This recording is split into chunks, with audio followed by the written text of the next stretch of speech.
थे, लेकिन उसके इरादे मजबूत थे। हर पेड़ को देखकर वो सोचता, यही वो आग है जो मेरे घर को बचा सकती है। जब जिंदगी ठंडी पड़ जाए तो आदमी को खुद आग बनना पड़ता है।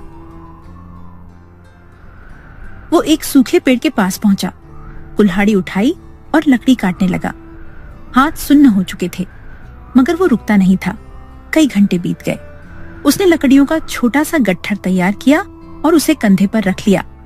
रास्ते में कई बार फिसला गिरा, मगर उठा, क्योंकि अब उसे सिर्फ जीना था।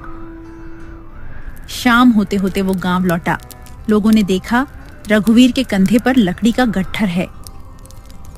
अरे रघुवीर, तू जंगल गया था, इस जाड़े में जिंदा लौट आया। ये भी चमत्कार है बेटा। काका, अब ठंड से डर नहीं लगता, डर तो भूख से था। वो लकड़ियां घर लाया, आग जलाई और पहली बार उसकी झोपड़ी में गर्मी महसूस हुई। सरिता और बच्चे आग के पास बैठे, चेहरों पर राहत की चमक थी। आज तो पहली बार गर्मी लग रही है रघुवीर, तुम सच में बाजीगर हो।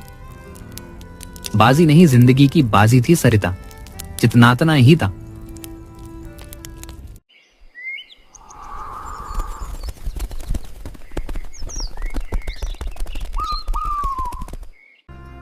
अगले दिन रघुवीर ने सोचा, अगर मैं लकड़ी काट सकता हूँ तो क्यों ना उसे बेचूं। वो फिर जंगल गया। इस बार कुछ और लोगों को साथ लिया। गोलू, चमन और रमेश, सबने मिलकर सूखी लकड़ियां काटी और गांव में बेचने लगे। धीरे धीरे गांव के लोग भी उससे लकड़ी खरीदने लगे। रघुवीर के झोपड़ी के बाहर अब रोज धुआं उठने लगा। चूल्हे का धुआं, जिंदगी का निशान। रघुवीर भाई, तू तो ठंड का राजा बन गया रे। नहीं गोलू, बस ठंड को हराना सीख गया हूँ। फरवरी के शुरुआती दिन थे। अब हवा में थोड़ी नरमी आने लगी थी। खेतों की मिट्टी फिर से सांस लेने लगी थी।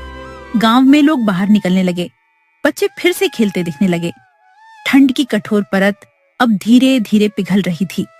रघुवीर अपनी झोपड़ी के बाहर बैठा था, बच्चों को हंसते हुए देख रहा था।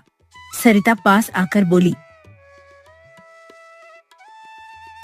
देखो ठंड आखिर चली गई रघुवीर, तुम्हारी मेहनत ने हमें बचा लिया। ठंड तो हर साल आएगी सरिता, पर अब डर नहीं लगेगा। जब तक हाथों में ताकत है और दिल में हिम्मत, कोई सर्दी हमें नहीं रोक सकती।